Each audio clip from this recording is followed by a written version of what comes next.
أعوذ بالله من الشيطان الرجيم. We seek the protection of God from Shaitan, who has been expelled from God's kingdom of special grace and mercy. If we avoid the satanic habit of arrogance, whatever we know to be true and right by guidance of the God-given intellect, the divine revelation, the human conscience, we submit and we don't refuse to accept the truth. And if we avoid the satanic habit of defiance, whatever we know to be wrong and evil and false, by the guidance of the God-given intellect, the divine revelation, the human conscience, we don't commit that evil.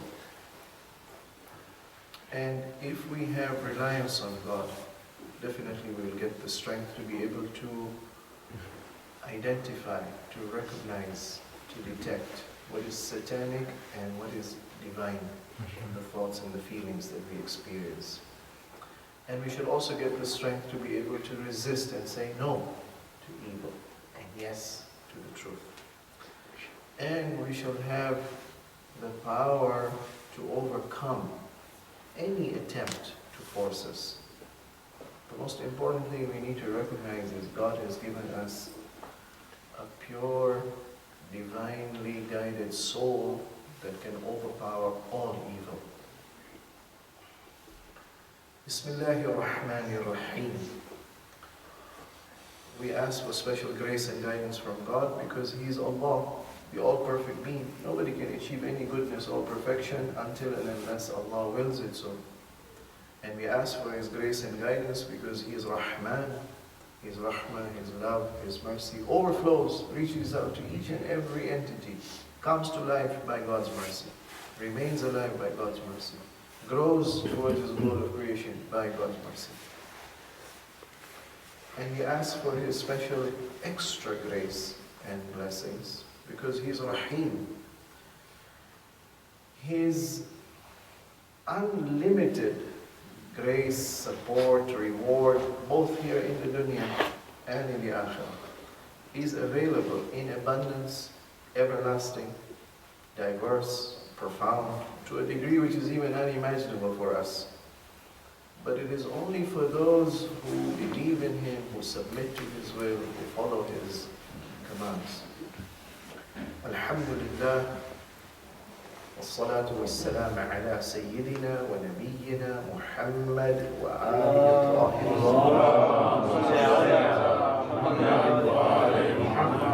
We send our salutations and greetings on all the messengers, and especially the last and the final and the best of the messengers, because he was the closest to God, because he knew God more than any other human being could possibly know who God is. How does He operate? What are His beautiful names? What is His plan? How does He communicate to mankind? And how will He enable mankind to reach the plan of creation? And we send our salutations and greetings on His holy progeny, who are the next best after Him, in understanding God, in submitting to God, in executing God's plan on the earth. Respected elders, brothers and sisters, Assalamu alaikum wa rahmatullah. It is important to remind ourselves regularly about the importance of these gatherings and assemblies for the commemoration of the tragedy of Karbala. This was highly recommended by the Imams of the Ahlul Bayt alayhi salam. They practiced it themselves, they promoted it. And they promised tremendous reward. So one of the rewards promised, as mentioned in the hadith of the 8th holy Imam, is Man jalasa majlisan yuhya fihi amruna. Whosoever participates in a gathering where our affair, our status, our authority, our amr, the amr of imama, the amr of wilaya, is discussed, is elaborated, is reminded to the believers, this reminder has an effect on the mind and the soul of the listener. لم يمت قلبه يوم تموت القلوب. The day when other hearts will die, this heart and this mind will not die. On the day of judgment, there will be some who will be resurrected in such a way that their hearts will be darkened. In fact, even before the day of judgment, even here in the dunya, Allah talks about life and death, which is not only physical, but spiritual also. You know, biology will tell you we have vegetable life that takes nutrients from its environment and grows. There's animal life, whereby the creature has locomotion, it has sensation, and it has instincts. And beyond that is human life. Human life where you have the power of rational thinking to determine what's good for you and what's not good for you. But the Quran talks about yet a fourth level of higher life. And it compares people who don't have this stage of development as dead. So in Surah An'am, ayah 122, Allah says, أَوَمَنْ كَانَ مَيْتًا فَأَحْيَيْنَاهُ. Have you seen the case of the person who is dead and we give him life? The life being referred to here and the death is not physical. It is said that when Hamza, the uncle of the Prophet, Sayyid al-Shuhada of his time, Abu Abdullah ibn Hussein alayhi salam is Sayyid al-Shuhada of all times. When Hamza, Sayyid al-Shuhada, converted and he confronted Abu Jahl, who was harassing and persecuting and tormenting the believers, and even the Prophet sallallahu alaihi wasallam. So on this occasion, Hamza goes and confronts Abu Jahl and strikes him so hard that Abu Jahl begins to bleed. But Abu Jahl, despite all his arrogance and pride and honor, and now he's been humiliated in front of his peers, he's afraid to respond. Hamza is not an ordinary person. Hamza is a brave man. And Hamza, after this incident where he sees his nephew, the Prophet, being humiliated by Abu Jahl, he defends his nephew, and then he goes and declares his conversion and acceptance of Islam. In relation to this incident, this ayah was revealed. Have you seen the person who was dead and we give him life? So obviously this is not physical death and physical life. It's spiritual death and spiritual life. وَجَعَلْنَا لَهُ نُورًا يَمْشِي بِهِ فِي النَّاسِ. And then we give him an inner light whereby he is mentally illuminated, spiritually enlightened, and therefore now he lives amongst people but as an enlightened person. He's different in the way he thinks, in the way he speaks, in the way he dresses, his values, his morality, his sense of right and wrong, the manner in which he deals with the slaves, with his peers, with his family, with others. Everything has changed. The man is illuminated. The man is enlightened.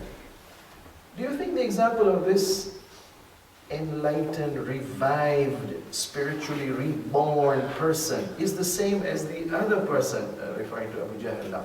كَمَنْ مَثَلُهُ فِي الظُّلُمَاتِ. The other one is in darkness. The darkness of arrogance, pride, materialistic attachment, violence, exploitation, slavery, degradation. He's in darkness. Do you think these two are the same? The Quran is asking. لَيْسَ بِخَارِجٍ مِنْهَا. Unfortunately, he will not even come out from that darkness. He's so deep into it. That means the evil has become habitual in his life. The evil is now controlling him. It's difficult for him to now come out. Why so? What is that one signal of a spiritually dead person who cannot be revived? The ayah says, كَذَلِكَ زُيِّنَ لِلْكَافِرِينَ مَا كَانُوا يَعْمَلُونَ. The problem is that evil has become zina for him, meaning that the human conscience that God gives every human being feels hurt when they see evil, injustice, oppression, exploitation. But then there are some who try to oppose this sense of hurt and they try to suppress it. So slowly they desensitize themselves to the evil. Then gradually evil becomes normal for them and they dismiss it and they ignore it. No, they reach a point where evil becomes good. That is what this ayah is saying. These people have reached a point in their life where not only they think evil is not bad, they think evil is good. These are so twisted and so crooked and so distorted in their thinking that the chance for them recovering is very unlikely, very stubborn, very arrogant. So if we are told that come to the majlis and the majlis will enlighten you and revive your heart and you will become spiritually reborn, perhaps one of the signs we should be looking for in ourselves after participation in the majlis and the aza and the chest beating and the mourning and the weeping is, to what extent have we developed a liking for virtues? To what extent have we developed a disgust for evil and wrong? That is a sign of spiritual life. Let's pray to Allah for tawfiq. Today, inshallah, we shall be commemorating the tragedy that befell a young man, Qasim bin Hassan bin Ali bin Abi Talib. And therefore, allow me to remind ourselves of the role this young man played in Karbala and how Imam Hussein alayhi salam had trained a generation. Remember, he was not trained by Imam Hassan alayhi salam. Because if he's 13 years old, Imam Hassan alayhi salam died 10 years ago, before Karbala. So he was hardly 2 or 3 years of age. Mostly his maturation and development took place under Imam Hussein alayhi salam. This is a product of Imam. In the current world, the status of the youth and these teens, or the tweens they call them, the early teens, if you compare to the past, there's been a drastic change that has occurred. In the Western world, the attitude towards youth has changed. So pre-enlightenment, Plato, for example, said, the child has no reasoning power. When he becomes an adolescent, he develops reasoning. And therefore, the adolescent should be trained by mathematics and science. But the child has no reasoning power, so train him by sports and train him by music. That's the language he understands. That's Plato's way. Aristoteles, he came up with another view. He said that the adolescent reaches a stage whereby he now has the ability to choose. So we need to train his self-determination. And unfortunately, the teenager, if not trained, he's egocentric, Aristotle said, because now he thinks he knows everything, and his parents know nothing. And not only that, he's very sure about it, that what he knows is right. So nobody can convince him otherwise. During the medieval ages, this Greek thinking continued. But during the medieval ages, one negative development towards the teens was that they were considered as small adults, and therefore they were considered responsible, and therefore harsh discipline and punishment was being given to them should they do something wrong. Come to the Enlightenment stage in the 18th century Europe.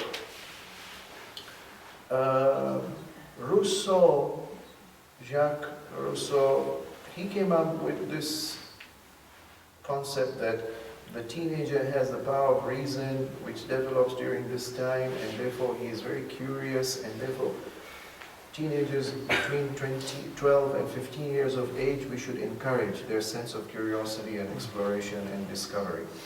15-year onwards, till 20 years, they begin to mature emotionally. So he believed that their selfishness and egocentricity now is going to be replaced by an interest in somebody else, in others. But these were observations that were made by these thinkers and philosophers. Post-Enlightenment, 19th century, the true scientific study of teenagers began in the Western world. And the 20th century, the father of the study of the adolescence phase is known as Stanley Hall. And he came up with this observation that the youth, the teenagers are undergoing a stage of internal storm and stress, because biologically hormones are now beginning to be produced, and so their moods fluctuate, and sometimes they're conceited, sometimes they're humble, sometimes they're good, sometimes they're evil, sometimes they're sad, sometimes they're happy, sometimes they're nasty, sometimes they're kind, sometimes they want to be lonely, sometimes they prefer company. They're undergoing a tumultuous period of development and maturation. And therefore, the education system should be able to provide, they advocated, a spirit of schooling, loyalty, hero worshipping in the athletic teams. But one anthropologist, Margaret Mead, she studied the Samoan culture in the South Sea Island, and she said, no, this Western idea of what the adolescent is undergoing is not strictly speaking true for everyone. In the Samoan people and the culture, we find that the transition from childhood to adulthood during the adolescent period is not as stormy and stressful as we see in the West, but it's a very smooth transition. So she said her observations were that these adolescents on this South Sea Island, they were developing smoothly because they were allowed to participate and to observe adult activities. So they were allowed, for example, to observe romantic relations. They were seeing babies being born. They saw death as natural. They were given work, and they saw the importance of work. So they picked up their future role. However, in the early part of the 20th century, if you take the example of one particular Western society, let's say the United States, look at the fluctuations that the youth development underwent. So Britain, if you remember, was already undergoing the Industrial Revolution. So they needed apprentices, they needed labor, and mechanization now required not menial labor, but skilled labor. And society was undergoing a process where women are now being brought to the factories, and therefore there was separation of the home and the work, and the child now was being exposed to a different work environment. And there was urbanization, and there was formation of youth groups, scouts, so the government started introducing laws pertaining to employment and work of children. However, the positive development that took place during this time was that education was made compulsory now. So the number of youth workers fell, and the number of graduates from schools began to rise 600%, and the number of youth workers fell by 75%. So in the 20s, the youth began to be appreciated, the adolescents that is, to an extent that some adults began to even follow the values and the behaviors of the adolescents. So for example, it is said that particular dancing behavior that developed by the youths were now being emulated by the adults. In the 50s, the government started paying for education, and if you took a typical adolescent, a youth developing during that stage, his life was planned in such a way that he would graduate from school, go for university education, get a good job, get married, settle down, and good life is to have all the modern amenities at home and spend time in front of the TV. That's modern life for you, educated, advanced. That's what the youth aspired for. This is the 50s. Coming to the 60s, unfortunately, the sexual revolution and liberalism and permissiveness and premarital relations and cohabitation, drug abuse, this spread and definitely affected the youths also. In the 70s, the youth became active in their protest in America against the Vietnam War. Mid-70s, again, they're settling down. They recognize that in life, if you want to achieve anything, then you must work hard, and therefore you must have a college degree and vocation. So, notice how different stages and ages the youth has undergone different challenges. But the challenge that the current youth is facing is the sudden exposure now to different ideas, different lifestyles, different temptations, not only on a local basis, not only on a regional basis, but on a global basis. In the past, if you wanted to engage, God forbid, in an evil lifestyle, you had to have access to a car, and you had to have access to go to a place far away from your community where nobody saw you, and then you could engage in whatever you wanted to do. And nowadays, everything is available on a click. And drug abuse is common amongst them, unfortunately. They're exposed to violence, to immorality, homosexuality, transgender relationships, murders, God forbid. Basically, the youth today is exposed to some of the same dangers that the adult society is exposed, because everything is open and available and accessible now. And therefore, this process of guided maturation and development becomes even more important. And therefore, now look at hadith, which says how you should train the child. We have several hadith from several imams, but beginning from the Prophet sallallahu alaihi wasallam. So I quote one hadith which says that دع ابنك يلعب 7 سنين. Let your child play for 7 years. ويؤدب 7 سنين. And the second 7 years, 8 to 14, you teach him adab, etiquettes, morals. And then the last 3 years, وَأَلْزِمْهُ نَفْسَكَ 7 سِنِينَ. And then the final 7 years, 14 to 21, keep him close to you. He becomes your wazir. He becomes, he becomes your khadim. He must listen to you, because you will be guiding him now, of course, based on a loving explanation and guidance of the true teachings of the Quran and the Ahlul Bayt alayhim salam.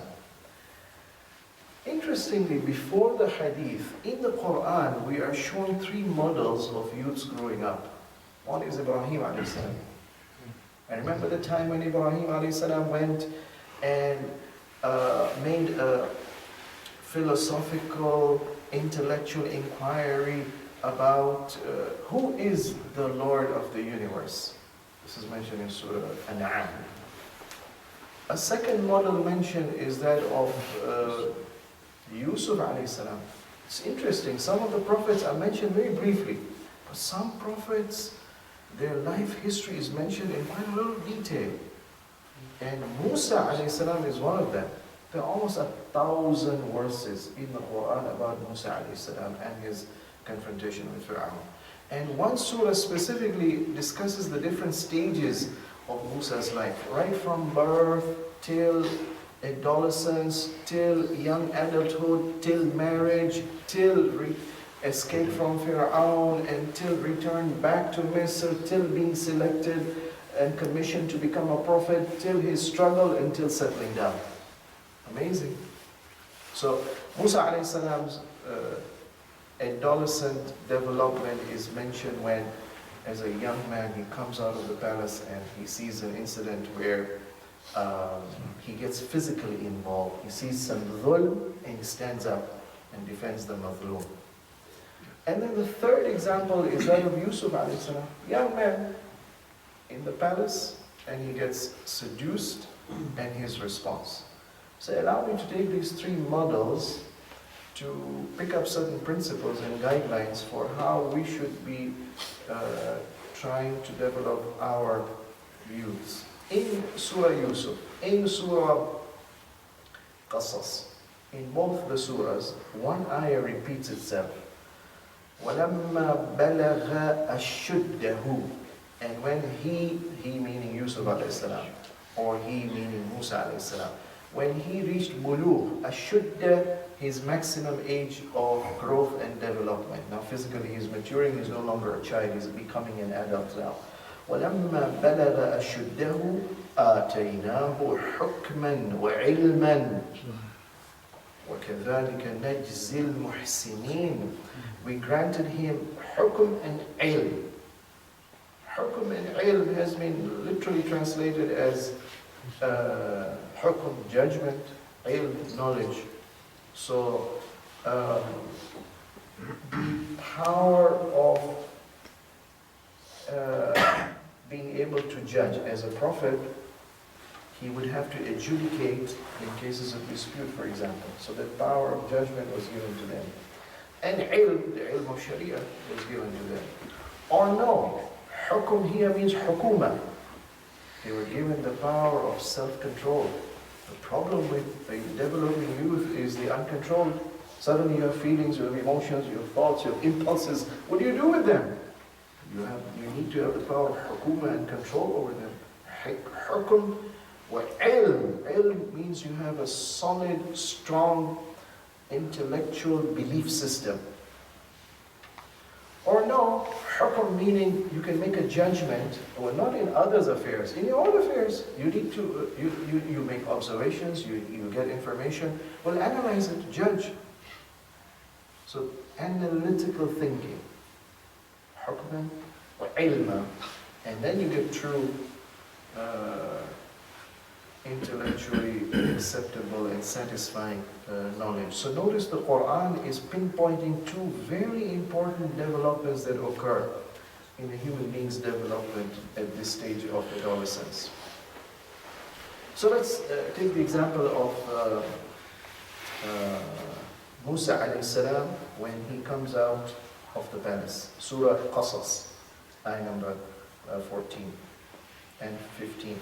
وَدَخَلَ الْمَدِينَةِ, and he comes out of the palace and he enters the city. عَلَى حِينِ غَفْلَةٍ مِنْ أَهْلِهَا, at a time when other people were resting. It wasn't a very busy time when he entered. فَوَجَدَ فِيهَا رَجُلَيْنِ, so he found a case where there were two men fighting. يَقْتَتِلَانِ هَذَا مِنْ شِيعَتِي وَهَذَا مِنْ عَدُوِّي. One was from his followers, Musa alayhi salam, Bani Israel. And the other one was from his enemy. He was a Coptic from the Fir'aun's elite ruling system.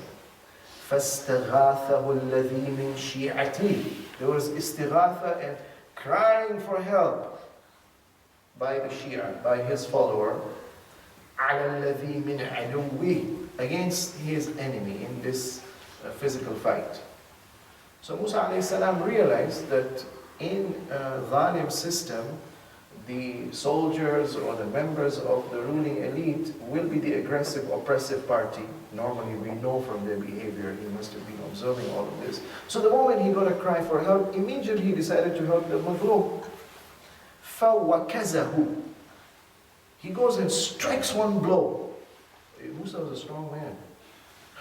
It is said that when he came to Madian, he observed these two women who brought the sheep, and they were holding the sheep back, and there were these other men, the shepherds, who were feeding their sheep with water from the watering hole. So he asked those women, what is the matter? How come you're not taking your sheep for watering? He says, yeah, we're waiting for these bullies to go away. This is my characterization. They were not respectful of women, unfortunately, those shepherds. So Musa alayhi salam goes to them, the shepherds, and tells them, can I make a proposal? Allow me to help you. So single-handedly, what would require, let's say, 5, 10 other people to carry a bucket, he did it. He took out all the water, gave a little to those shepherds, and gave a little to those women's sheep also. He was a strong man. One blow to the adu, فَقَضَى عَلَيْهِ. The man died, the man fell and died. قَالَ هَذَا مِنْ عَمَلِ الشَّيْطَانِ. Musa alayhi salam said, my God, how did this happen? He says, this is definitely shaitan's work. What is shaitan's work? Is his blow shaitan's work? Sorry? His anger is shaitan's work? No. The fight between the two is shaitan's work. He saw a zalim and a mazloom. He had to decide who does he help. The fight was reaching a point where now you start discussing and explaining, and restraining doesn't work. You have to get physically involved. And the amount of force he must have judged is enough to stop this fight. But he didn't know this Coptic is so vulnerable that with this little blow he could fall and die. So it was an accidental, unintentional manslaughter. Well, of course, the Zalimin would say that no, he's a killer, he's a serial killer, very dangerous man, he has to be arrested. إِنَّهُ عَدُوٌ مُضِلٌ مُبِينٌ. Surely Shaitan is a very misleading and misguiding and tempting enemy for man. Musa alayhi salam now prays to his Lord. He says, Rabbi inni zalamtu nafsi. Oh Lord, I have wronged myself. This is not an intentional, deliberate, premeditated murder. No. فَاغْفِرْ لِي. Oh Lord, forgive me. There was an excessive use of force which was unintentional. So now the ayah says, Musa, shame upon you. I gave you strength, and this is how you abuse and misuse your strength? Shame upon you. Sorry, that's not what God says. God says, فَغَفَرَ لَهُ. Musa alayhi salam says, oh Lord, forgive me. And God says, I've forgiven you. إِنَّهُ هُوَ الْغَفُورُ الرَّحِيمُ. You never ever forgive a killer, intentional, premeditated killer. No, there's a penalty for that. Especially in the Sharia of Musa, there's a penalty. If Musa alayhi salam asks for forgiveness and he's forgiven, that means that sin was not intentional. So here you have a situation where a young man is growing, full of strength, energy, ready to do good things, but accidentally does something which has evil consequences. But he's mature enough to realize his mistake. He's not arrogant like Shaitan to say, who is there who can do anything to me? It was my decision. I don't care about society, about the police, about parents. I don't care about any authority. No, he wasn't arrogant. He was very humble. Take the example of Yusuf alayhi salam. In Surah Yusuf, ayah number 23.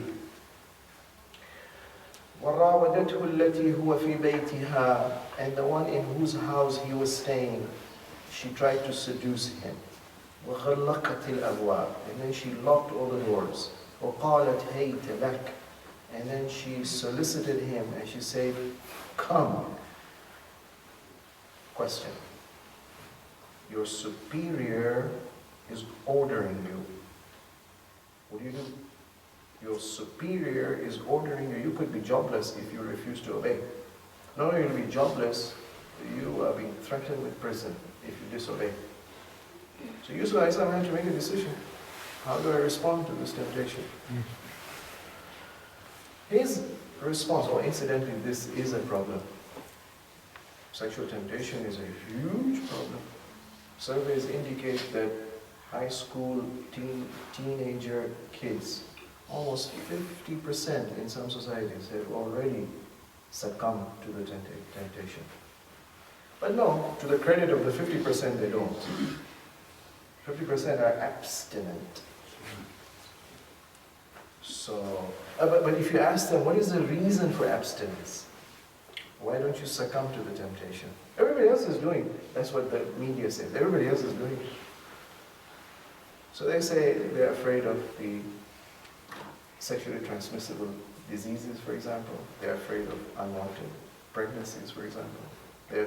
They respect their parents' views, some say it's the religious values or moral values. Some say no, they're worried about their reputation. Some say no, they have friends who are abstinent. Different factors influence positive behavior in the youth. But beyond this, in the category which says that religious values or moral values, that's where Yusuf alayhi salam's deterrent is there. Look at what Yusuf alayhi salam says. قَالَ مَعَاذَ اللَّهِ. Immediately when the proposal and the seduction is made, his response is, I seek refuge in God. My God, I'm under attack. أعوذ بالله معاذ الله. I'm under attack. I need protection. With my own impulses, if I'm a little loose, I'll fail, I'll fall. No, I need protection. And I'm going to take protection of a power that will never fail. Woman, between you and me, there is a God. That God created you and created me. That God blessed you and blessed me. That God is keeping you alive and keeping me alive right now. That God is giving me the energy which I have to decide how to use. And you're also having that energy and you're misusing it, abusing. Woman, you can't reach me. Because there's a God between the two of us. Ma'adallah. I seek protection of God. Very powerful. So powerful it worked.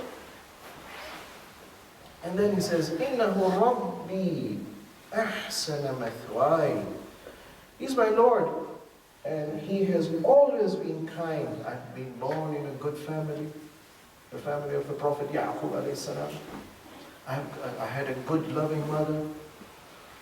The Lord protected me when I was lost in the desert.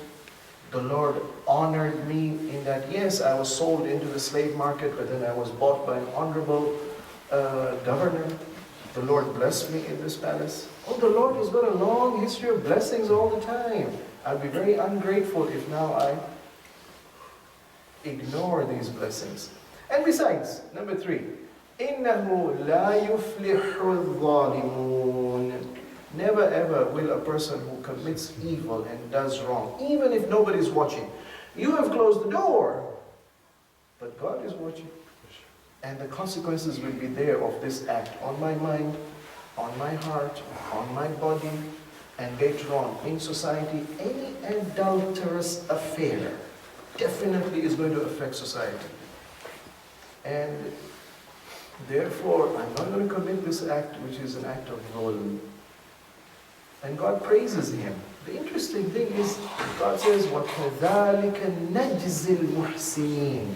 And we will give the same protection to those who are muhsin. Muhsin in the Quran means the good doer. That means the one who decides, who judges and understands what is good and makes the determination to act on what is good. And the final example I would like to share with you is that of Prophet Ibrahim alayhi salam, mentioned in Surah An'am, chapter 6, ayah number 74 onwards. And remember the time when Ibrahim alayhi salam confronted his uncle Azar, and he said that this idol worshipping that you do is definitely wrong. How can you bow down, this honorable, sensible, rational human being bowing down to an idol which is senseless and powerless. They can't even hear your prayer. And even if they could hear your prayer, they can't even respond to your prayer. They can't even, forget about you, they can't even protect themselves if somebody is going to attack these idols. It just doesn't make sense for you, for a human being to bow down before such idols. And then the Quran quotes his rational thinking. Ayah number 76 onwards. فَلَمَّا جَنَّ عَلَيْهِ اللَّيْلُ. And when the night darkened over him, رَأَى كَوْكَبًا. And he saw a star in the sky. قَالَ هَذَا رَبِّي.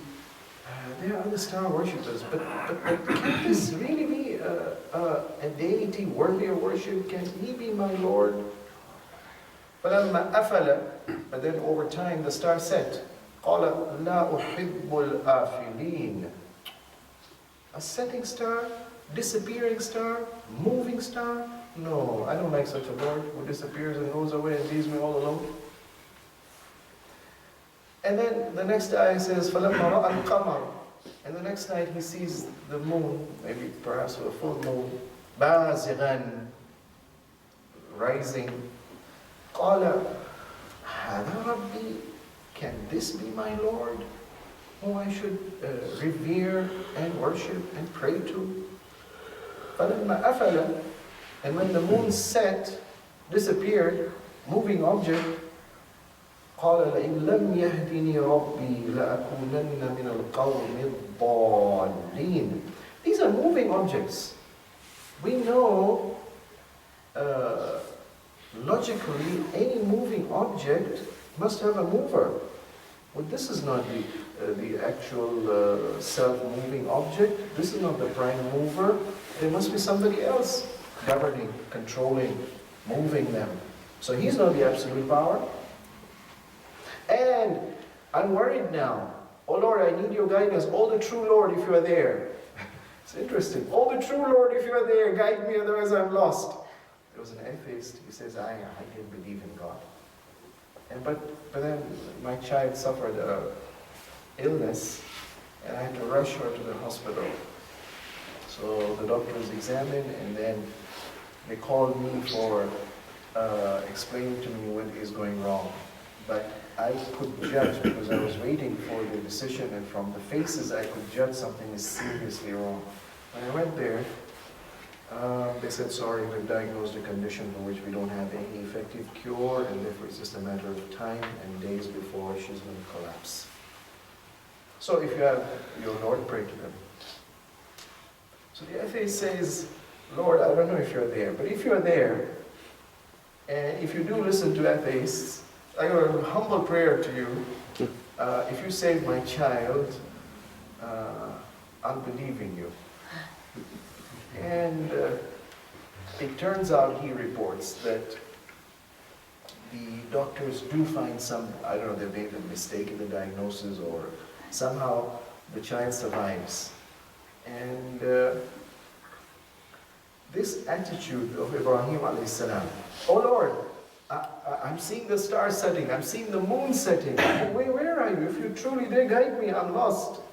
So the next ayah then says, finally, فَلَمَّا رَأَى الشَّمْسَ بَازِغَةً. When he saw the sun rising, قَالَ هَذَا رَبِّي. Can this be my Lord, the sun? هَذَا أَكْبَرُ. This is greater than all the other celestial objects that I've seen. فَلَمَّا أَفَلَتْ. But even when the sun set, قَالَ يَا قَوْمِ إِنِّي بَرِيءٌ مِّمَّا تُشْرِكُونَ. I've got bara'ah. I've got nothing to do with any of these other lords that you're worshipping. If you're claiming, the idol is not a true Lord. The idol represents the higher power. The higher power are those celestial objects which govern whatever is happening on the earth. No, those higher objects don't govern whatever is on the earth. They're being governed themselves. They're moving. They're controlled. They're rising and setting. They can't be the true Lord. And he concludes by saying, إِنِّي وَجَّهْتُ وَجْهِيَ لِلَّذِي فَطَرَ السَّمَاوَاتِ وَالْأَرْضَ حَنِيفًا وَمَا أَنَا مِنَ الْمُشْرِكِينَ. People, I want to declare, وَجَّهْتُ وَجْهِي. I turn my face. Face is the most honorable part of our body. My face meaning meaning this is my view, this is my orientation, this is my whole being I'm turning towards the one. No, not these small little idols, powerless, senseless, useless. I'm turning to the true Lord, the one who has created the heavens and the earth, therefore is governing the rising and the falling of all these huge celestial objects whose effects you are seeing on the earth. Hanifan, and I'm turning to this true Lord with the totality of my being, in full devotion, with firmness, with determination, sincerely. وَمَا أَنَا مِنَ الْمُشْرِكِينَ. And I've got nothing to do with shirk. Interesting is this happens when Ibrahim is a young man, 16-year-old teenager, it is said in the riwayah. Very important intellectual development for a young, inquiring, inquisitive, rational thinking, budding adult. All of this that we saw, what the Quran presents as models of maturation, be it in the social, political sphere as Musa alayhi salam, be it in the sexual, intimate, romantic relationship as in Yusuf alayhi salam, be it in the intellectual, rational development as Ibrahim alayhi salam. All of that we see in Karbala. These youths are mature, developed, trained, disciplined, proud, honorable. And one of them is Qasim. But before I speak about Qasim, just a quick reminder. Imam Hassan alayhi salam had 3 sons who were present in Karbala. One is Abdullah bin Hassan, a young boy, but his incident transpires towards the end on the day of Ashura, when Imam Hussein alayhi salam was fallen and the killers come to attack him, and this young boy comes in defense. He's Abdullah al-Asghar. Older than him is Abdullah al-Akbar bin Hassan bin Ali. He was a 35-year-old man of Imam Hassan's family. He comes out to the battlefield. إن تنكروني فأنا ابن حيدرة ضرغام آجام وليث قسورة على الأعادي مثل ريح صرصرة. If you don't know who I am, let me tell you, I'm the son of Haydar. He's the son of Imam Hassan, but his pride, in as much as Imam Hussein alayhi salam's pride, and you will see all the other young of Bani Hashim, they connect to the first generation which was at the time of the Prophet. You don't accept us, good enough. But do you reject those great figures who were there in the time of the Prophet? I'm the son of Haydar. I'm the lion of the valley who protects. I'm the lion of the jungle. I'm the ferocious, courageous, brave lion who, in the Quran, Allah, who is just like a violent, blasting storm that comes and punishes and destroys the evil. Quran mentions Rih Sarsara as a punishment that was sent to the people of Ad. He's using Quranic word to explain his role in the attack. Great man, great fight, honorable. There's a ziyarah which is reported about Ashura from the 12th Holy Imam. It is known as Ziyarah Nahiya. In Ziyarah Nahiya, this man is praised. Abdullah bin Hassan. Assalamu ala Abi Bakr bin Hassan. That was his kunya. Abi Bakr bin Hassan bin Ali al-Zaki al-Wali. Al-Marmiyi bis-Sahm al-Rali. The one who was smitten by and struck by the arrow. La'anallahu qatilahu. May Allah send his la'na on his killer, Abdullah bin Uqba al-Ghanawi. Stay in the ziyarah. But our hero that we're going to discuss is a much younger man, a 13-year-old Qasim. The first incident we have that shows his zeal and his ambition and his enthusiasm to defend Imam alayhi salam. The way Musa alayhi salam wanted to defend the Mazlum, so also Qasim. Is on the eve of Ashura, when Imam alayhi salam takes the pledge, and then all of them commit themselves to Imam, all the companions. So Qasim is also there, and Imam announces to them that tomorrow will be the final battle, where all of us will be martyred. So Qasim asks, وَأَنَا فِي مَنْ قُتِلْ? Will I also be amongst those who will fight and be killed?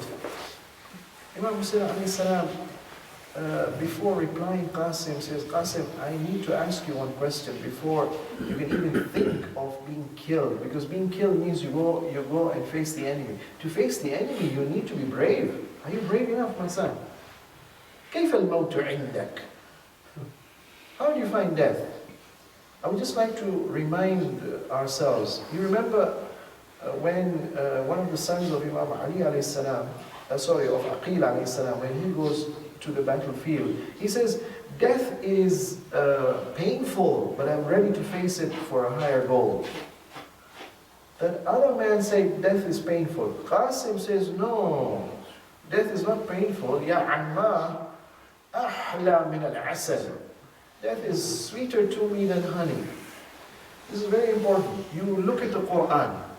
When the issue of the battle of Uhud comes up, Allah says there were people who refused to go to the battlefield because they were afraid of death. These are Muslims, adult Muslims. In Surah Ahzab chapter 33, in the battle of Ahzab or the battle of Khandaq, also the Quran condemns those Muslims who were unwilling to go and face the enemy because they were afraid of death. In Surah Jumu'ah, Allah challenges the Ahl Kitab. Also, you believe you are beloved to God. قُلْ يَا أَيُّهَا الَّذِينَ هَادُوا إِنْ زَعَمْتُمْ أَنَّكُمْ أَوْلِيَاءُ لِلَّهِ مِنْ دُونِ النَّاسِ فَتَمَنَّوُا الْمَوْتِ إِن كُنْتُمْ صَادِقِينَ. Be ready to face death if you really think you love God, therefore you love God's promises and His rewards that He has promised.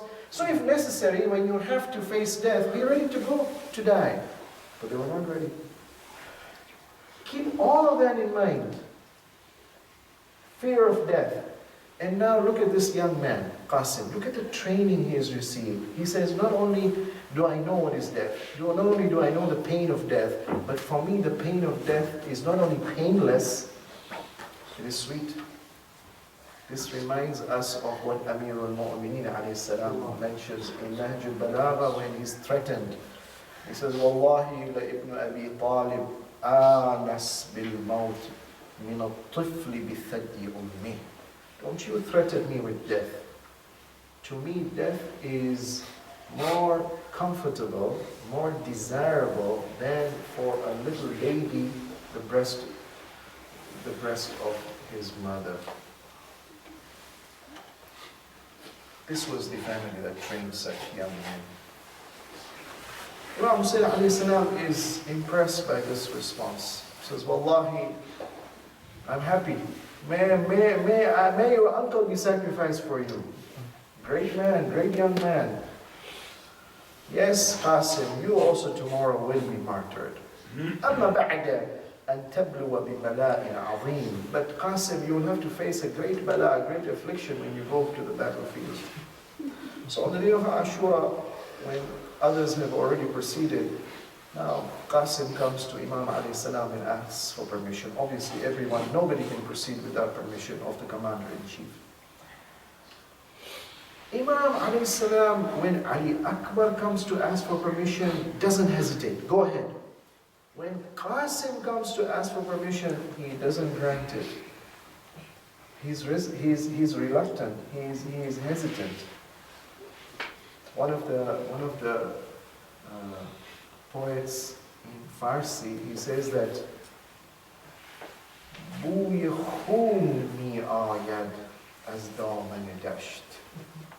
Qasim, there's smell of blood out there. This is not a game you're going to play. When you go out there, you're going to be attacked by ferocious beasts who are bloodthirsty. Qasim, there's blood out there. بوی خون می آید از دامن دشت. نیست کس را از اون امید بازگشت. Whoever goes there doesn't come back alive, Qasim. Qasim, you know what you're asking me? You're asking me to give you permission to go in this death valley? And for you, I foresee a scenario where you will be attacked, your body, fallen body will be attacked by horses running helter-skelter. And your body will be trampled. Imam Hussein alayhi salam weeps. The mazlumiyya such that now a young man on whom fighting is not even wajib, he's not probably even baligh maybe, yet he is offering to give his life. So they embrace each other and they weep. They weep so much that it is said that for some time they pass out.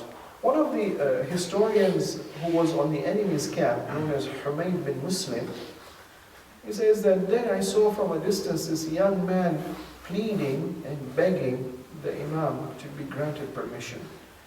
Imam ultimately grants the permission, but his permission is not to say, yes, my dear son, go ahead. He releases his embrace and allows him to proceed. Qasim comes to the battlefield. Brave man, brave young man. إن تنكروني فأنا ابن الحسن صبط النبي المصطفى المؤتمن. If you don't know me, let me introduce myself. I'm the son of Hassan. You know who is Hassan? Well, you all probably know him as Sayyidu Shababi Ahl al-Jannah. He's the grandson of the chosen, trusted prophet of the Ummah. هذا الحسين كالأسير المرتهن. And I leave behind Hussein, whom you have surrounded just like a captive, a prisoner. بين أناس لا سقوا صوب المزن. And you are doing this evil, atrocious act. May Allah curse you. And he launches his attack. And definitely during the attack, he suffers spears and swords and stones. And therefore, Sheikh Saduq rahmatullah alayhi quotes this hadith from Imam Alidina alayhi salam that Qasim at one stage says that لا تجزعي نفسي فكل فاني. It seems Qasim was being struck now as he was fighting. And therefore he was bleeding. And therefore he must have been in pain. So Imam Zainul Abidin alayhi salam says, Qasim begins to say, oh my nafs, don't grieve, don't feel pain. You're bleeding. اليوم تلقين ذرى الجنان. Everything is fani, but we are going to jinani. Everything will die. Well, you may as well die an honorable death, because immediately after death is Jannah now. Look at the thinking that motivates this young man to resist despite the pain that he suffers on the battlefield. إني أنا القاسم من نسل علي. If you don't know me, let me tell you, I'm Qasim from the family of Ali. نحن وبيت الله أولى بالنبي. And we have more credit to become the leaders after the Prophet. من شمر ذي الجوشن وابن الدعي. Not your commanders, this Shimr and the others, and not the commanders who are in Kufa and in Sham. Very brave, very clear, very bold. He manages to kill several tens of the enemies, but ultimately he is overwhelmed. And when he falls to the ground, he cries out, Ya Amma, oh my dear uncle. The historians say that the moment this cry came out, Ya Amma, Imam Hussein alayhi salam rushed to the battlefield. فَجَلَا كَالصَّقَرِ. The Arabs describe this as just like a swooping eagle. He went down into the battlefield. It seems he was watching from a perch. And the moment he saw his young nephew in trouble, he rushed to his deathbed. Unfortunately, it was too late. The moment he arrived, Imam alayhi salam tells him, يَعِزُّ وَاللَّهِ عَلَىٰ عَمِّكَ أَن تَدْعُوهُ فَلَا يُجِيبُكَ. It pains me, my dear nephew, you called me, but I couldn't answer you in time. أَوْ يُجِيبُكَ فَلَا يُعِينُكَ. I've come here, but I can't do much for you. أو يعينك فلا يغني عنك بعدا لقوم قتلوك. May Allah curse these people who don't recognize the holiness and the sanctity of the family of the Ahlul Bayt alayhi salam. And then there's a difference of opinion what happens now after this. In arrival of Imam Hussein alayhi salam, there seems to be some helter-skelter. Is it the body of Qasim that is trampled? Or no, is it the body of one of the enemies in the camp of Umar ibn Sa'ad which is trampled? There's a difference of opinion. Nevertheless, what's important is it has hurt Imam Hussein alayhi salam so much that rarely do we find him making a dua so clearly. He brings the body back to the camp and he says, Allahumma ahsihim adada, Allahumma qtulhum badada, Allahumma la tughadir minhum ahada, Allahumma la taghfir lahum ahada. Oh Allah, destroy them one by one, these enemies. Oh Allah, don't even leave one of them behind. Oh Allah, don't even forgive them for this heinous crime that they have committed. Definitely, if Qasim was a young man, and definitely if Qasim was so honorable and brave, he was the beloved in the camp. And definitely once his body comes back, the ladies in the camp must have wept for this great loss. Assalamu alaikum Hussein. وعلى علي بن الحسين وعلى أولاد الحسين وعلى أصحاب الحسين رحمة الله وبركاته.